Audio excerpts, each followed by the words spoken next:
It was midnight on November 15th when Elizabeth Morgan, CEO of a $200 million tech empire, unexpectedly returned to her office to retrieve urgent documents. But what she saw in the break room stopped her cold. David, the janitor who'd worked there for 3 years, sat alone at the table with a small convenience store cupcake, a single candle flickering in the dim light. He was softly singing "Happy Birthday" to himself, with a sadness in his eyes that broke her heart. When he looked up and saw her, the terror on his face was immediate. He thought he'd be fired for using the company kitchen. But the words Elizabeth spoke changed both their lives forever. "Can I sit with you?" Because sometimes the most insignificant moments reveal the deepest truths. And loneliness doesn't discriminate between rich and poor. Chicago's skyline glittered under the November rain as Elizabeth Morgan drove her Porsche Cayenne toward the office. It was 11:45 p.m. on a Friday night, and while the rest of the city celebrated the beginning of the weekend, she was returning to the glass and steel tower that housed Morgan Tech, the company she'd built from nothing in 10 years. At 38, Elizabeth had everything success could buy: a penthouse overlooking Lake Michigan, an art collection that museums envied, bank accounts she couldn't empty if she tried. Yet, that evening, after another charity gala where she'd smiled until her cheeks hurt, she felt an emptiness that no achievement could fill. She'd deliberately forgotten the merger documents for the American acquisition. It wasn't forgetfulness. Elizabeth never forgot anything. It was an excuse to escape her empty penthouse, the silence waiting for her, the king-size bed where she still slept on the same side, as if the other was still occupied by Mark, who'd died in a car accident 4 years earlier. The building was deserted, lit only by emergency lights. Elizabeth used her keycard to access the private elevator to the 20th floor. But when the doors opened, she noticed light coming from the common kitchen, the one with the navy blue cabinets she'd installed to improve employee well-being. She approached silently, thinking someone had forgotten to turn off the lights. That's when she saw him. David Williams, 32 years old, sat alone at the dark wood table. He still wore his blue janitor's uniform, his brown hair pulled back in a small ponytail that Elizabeth had noticed was always perfectly neat, despite the long work hours. In front of him, a $2 cupcake from the corner store, with a single candle casting dancing shadows on his face. She watched as he closed his eyes, silently making a wish. Then, with a voice that betrayed years of solitude, he began to softly sing "Happy Birthday" to himself. There was no self-pity in his tone, just a quiet resignation that spoke of birthdays spent in the exact same loneliness. Elizabeth remained frozen in the doorway, her heart pounding in her chest. She knew David by sight. It was impossible not to notice him. Tall, broad shoulders of a former swimmer, a smile that lit up every room he cleaned. She'd seen him 1,000 times in the hallways, always polite, always professional, always with that kindness in his green eyes that seemed genuine, not forced. But this was the first time she really saw him. Not as the invisible janitor who emptied trash and polished floors, but as a human being with a story, with pain, with birthdays to celebrate alone in a deserted company kitchen. She was about to silently retreat when the floor creaked under her heel. David looked up sharply, terror immediately replacing the melancholy in his eyes. He stood so quickly he almost knocked over the chair, stammering apologies. Elizabeth saw the panic in his face. He thought he was in serious trouble for using the kitchen after hours, for stealing electricity for his small celebration. Corporate hierarchy created invisible but insurmountable walls, and he'd just realized he'd been caught by the CEO herself. But instead of reprimanding him, instead of reminding him of company regulations, Elizabeth did something that surprised them both. She took off her $3,000 cashmere coat, placed it on a chair, and with a voice that betrayed unexpected emotion, spoke the words that would change everything. "Can I sit with you?" The question left Elizabeth's lips before she could stop it. David stared at her as if she'd spoken an alien language, his eyes moving from terror to complete confusion. The silence stretched between them, broken only by the rain ticking against the panoramic windows. David remained standing, rigid as a statue, clearly torn between corporate protocol telling him to apologize and leave, and human courtesy preventing him from refusing such a simple request. Finally, with an awkward gesture, he indicated the chair across from him. Elizabeth sat down, noting how he remained standing, uncertain. She motioned for him to sit too, and slowly, as if fearing a trap, David resumed his seat. Up close, Elizabeth could see the details that hierarchical distance had always hidden. The small burns on his hands, testimony to years of work with harsh chemicals. The premature lines around his eyes, not from laughter, but from exhaustion. The $10 digital watch on his wrist, the plastic band patched with tape. She nodded toward the cupcake and asked how old he was turning. 32, he answered quietly, as if confessing his age was an admission of guilt. Elizabeth noticed there were no extra paper plates, no spare fork. He'd planned to celebrate alone from the beginning. Without asking permission, she stood and took 2 plates from the cabinet, 2 forks from the drawer. David watched her move through the company kitchen with the wonder of watching an apparition. When she returned to the table and began cutting the cupcake into 2 equal pieces, he weakly tried to protest. Elizabeth quieted him with a gentle gesture and handed him a piece. For a moment, they sat in silence, 2 strangers sharing a convenience store cupcake in a corporate kitchen lit by cold fluorescence. Then, driven by curiosity she couldn't explain, Elizabeth began asking questions. She discovered David had worked there for 3 years, always the night shift. He lived in Southside Chicago, in a studio apartment he shared with a roommate who worked days. They alternated using the bed to save on rent. He sent half his paycheck to his sick mother in Alabama. He hadn't celebrated his birthday with others since his father died 5 years ago. Each revelation was like a dagger to Elizabeth's heart. She who complained about loneliness in her 4,000-square-foot penthouse, while this man didn't even have his own bed. She who spent more on a business dinner than he earned in a month. But what struck her most was when David, perhaps encouraged by the imaginary wine of the surreal situation, confessed his dream. He studied computer science online at night when he finished cleaning. He'd always dreamed of working in tech, of creating something with his hands that wasn't just clean, but new, innovative. He showed contagious enthusiasm as he talked about coding, algorithms, projects he developed in his scarce free time.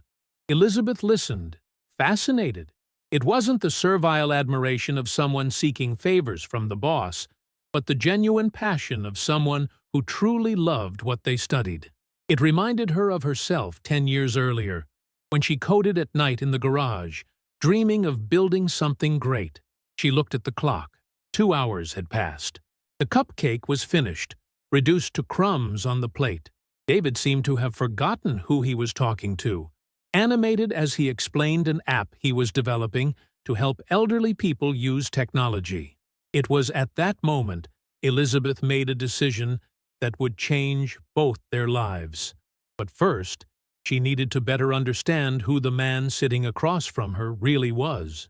2 weeks after that night, Elizabeth found David asleep in the server room, curled in a corner with his laptop open. On the screen glowed lines of elegant professional code. Not the work of an amateur, but someone with real talent. She covered him with her coat and returned to her office with a decision made. She began investigating discreetly. She discovered David had dropped out of computer engineering in his 3rd year, care for his sick father. The night shift colleagues adored him. Carlos told how he always shared his lunch. Maria, how he'd helped her with immigration paperwork. But the most surprising discovery came from the IT manager. David had anonymously solved several critical system security issues, leaving unsigned solutions without ever seeking recognition.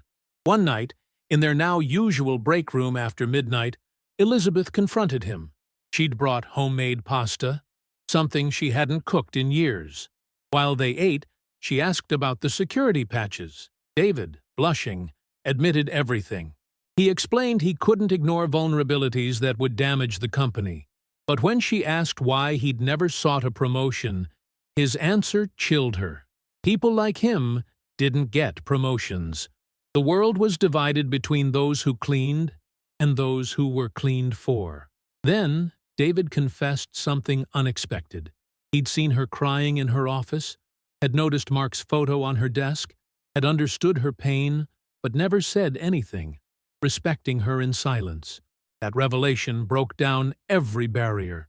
For the first time in years, Elizabeth talked about Mark, about the void he'd left. David listened without judgment, simply present. At dawn, they were still there, two lonely souls who'd found comfort in each other. Elizabeth knew she had to do something concrete. David deserved much more than meetings stolen from the darkness. The December Monday, David stared incredulously at the HR letter. Junior position in IT, paid training, tripled salary, and company apartment for the first year. His first reaction was to run to Elizabeth to refuse. He didn't want charity. In her office, intimidated by the environment he'd cleaned hundreds of times, Elizabeth showed him the technical test results she'd secretly submitted to the IT team.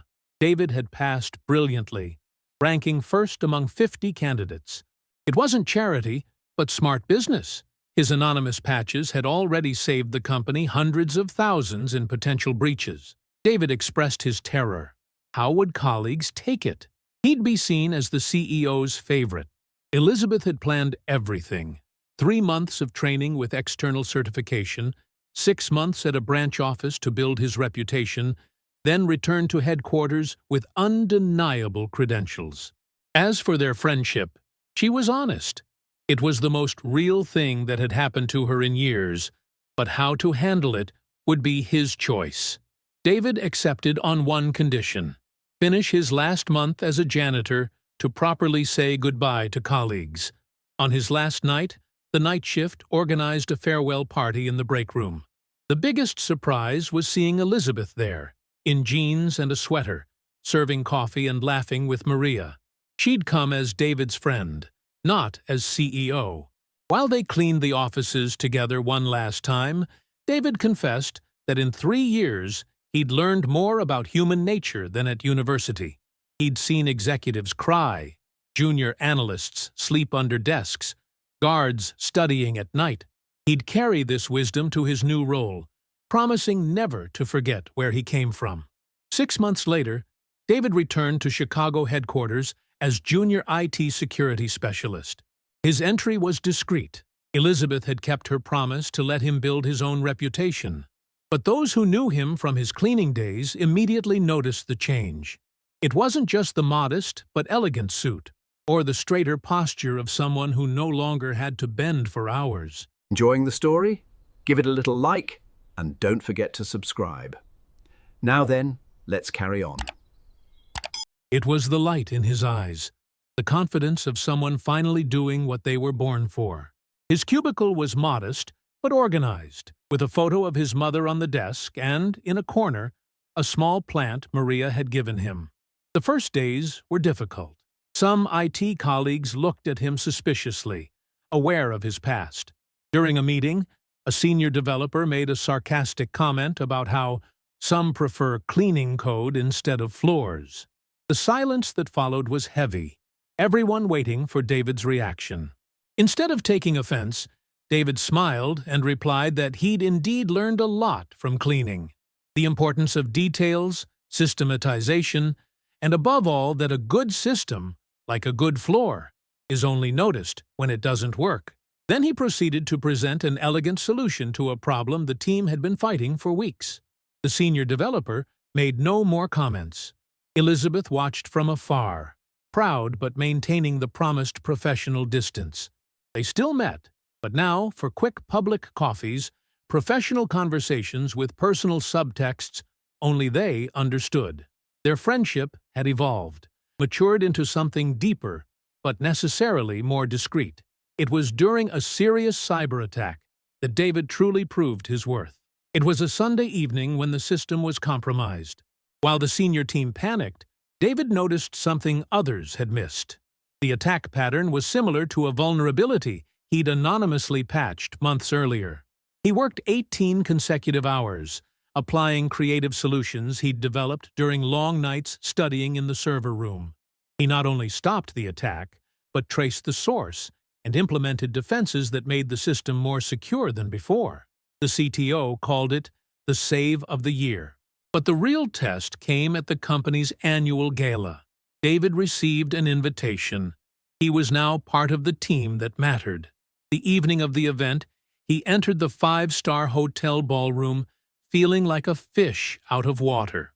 Then he saw Elizabeth. She was stunning in a black dress that highlighted her natural elegance, surrounded by investors and business partners. Their eyes met across the room. For a moment, time seemed to stop. Then she smiled, not the professional smile of a CEO, but the real one she'd shared during their late-night dinners. The evening took an unexpected turn. When the board chairman, in his speech, specifically mentioned David as an example of the company's internal mobility program. He called him to the stage, and David found himself in the spotlight, literally. Instead of freezing, he spoke from the heart. He thanked the company for the opportunity, but especially thanked the night team, Carlos, Maria, and the others, who'd taught him the value of hard work and dignity. He said every success he achieved would be theirs too. When he came down from the stage, he found Elizabeth waiting. This time, in front of everyone, she extended her hand for a professional handshake. But as she did, she whispered something only he could hear. "I'm so proud of you." Later, as the gala continued, they found themselves on the hotel terrace, looking at the Chicago lights. Few words were needed. Both knew something was changing between them, evolving beyond friendship. But they also knew they had to proceed cautiously, respecting David's professional journey. Elizabeth told him she'd started seeing a therapist, finally dealing with Mark's grief. David shared that he'd been able to bring his mother to Chicago for better treatment, that the new salary had changed not just his life, but his entire family's. As the night advanced and guests began to disperse, they remained there, two souls who'd crossed different worlds to find each other. It wasn't a fairy tale. It was better. It was real, built on mutual respect, understanding, and the awareness that a person's true value isn't measured in titles or bank accounts. A year after that first night in the company kitchen, November returned with its insistent rain on Chicago. But this time, the atmosphere at Morgan Tech was different. It was November 15th, David's birthday. David, now senior security specialist after a well-deserved promotion, was working late on a new security protocol. His office, yes, he now had his own office overlooking the city, was lit by the glow of 3 monitors. He hadn't noticed the time, immersed as he was in code. A light knock on the door distracted him. He turned to find Carlos, his old security guard colleague, standing in the doorway with a knowing smile. Behind him, Maria and others from the night shift. They were all there, on their day off, dressed elegantly. They dragged him, amid his laughing protests, toward the main conference room.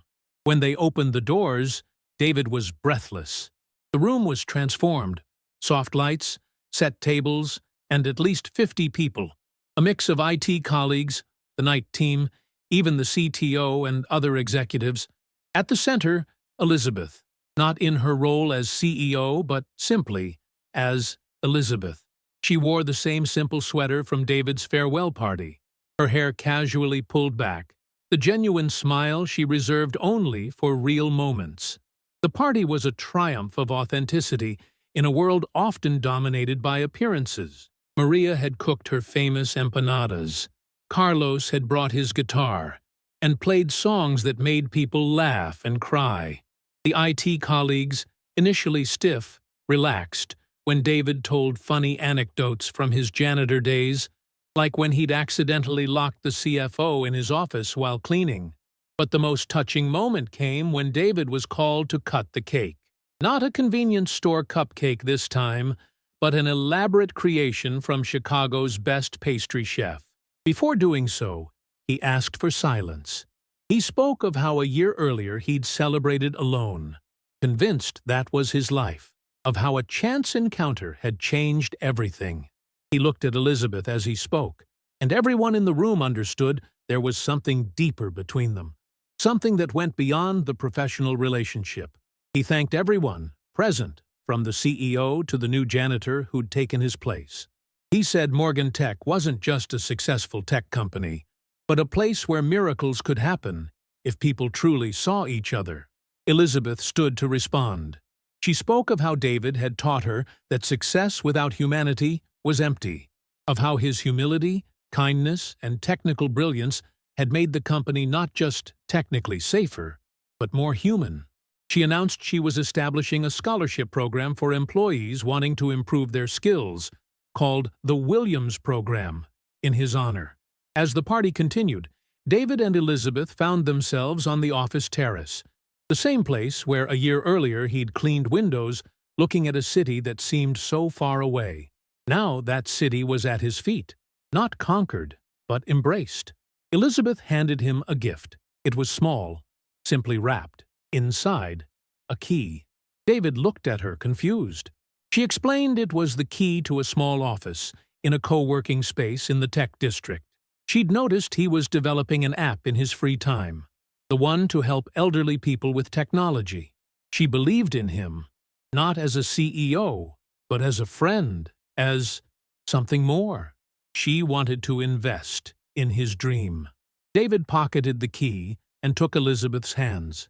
He said that a year earlier, when he'd made a wish over that solitary candle, he'd wished to no longer be invisible. He'd never imagined his wish would come true so spectacularly. But then he added something that made Elizabeth's eyes shine with tears. He said the greatest gift hadn't been the promotion or success. It had been discovering that she too, the successful CEO, needed to be truly seen, that she too fought loneliness. They'd saved each other. As Chicago glowed beneath them, a city of millions of intertwined stories, David and Elizabeth remained hand in hand. They didn't yet know how they'd navigate the complexity of a relationship crossing so many professional and social boundaries, but they knew they'd find a way. 6 months later, business journals would discuss Morgan Tech as a case study in social innovation. A year later, David's app for the elderly would win national awards. 2 years later, he and Elizabeth would marry in a simple ceremony with the night shift in the front row. But that November night, all this was still future. In that moment, there were just 2 people who'd learned that true wealth isn't counted in dollars, but in human connections, that loneliness doesn't discriminate by social class, and that sometimes the most insignificant moments, like sitting with someone celebrating alone, can change entire lives. When they returned to the party, they found Carlos leading everyone in singing Happy Birthday. But this time, David wasn't singing alone. He had an entire family, biological, chosen, and professional, singing with him. And beside him, Elizabeth, who'd discovered that opening your heart to someone is worth more than any corporate success. The company kitchen with the navy blue cabinets remained their special place. Sometimes, late at night, they could still be found there, sharing a simple meal and reminding themselves that miracles happen when we choose to truly see people beyond their roles, when we dare to ask, "Can I sit with you?" The Williams Morgan Foundation for Digital Inclusion now occupied an entire floor of the Morgan Tech Tower. David, co-founder and technical director, walked among workstations where former homeless individuals, immigrants, and disadvantaged people learned coding and digital skills. He stopped before a framed photo on the wall, a cupcake with a solitary candle, captured by a security camera that night, 5 years earlier. Below, a plaque. Every great journey begins with a small act of kindness. Elizabeth joined him, her wedding ring gleaming as she took his hand. Together, They looked out at the city pulsing with life. Somewhere out there, in some empty office, someone was celebrating alone. But now they had a program that identified and supported isolated employees, born from their experience.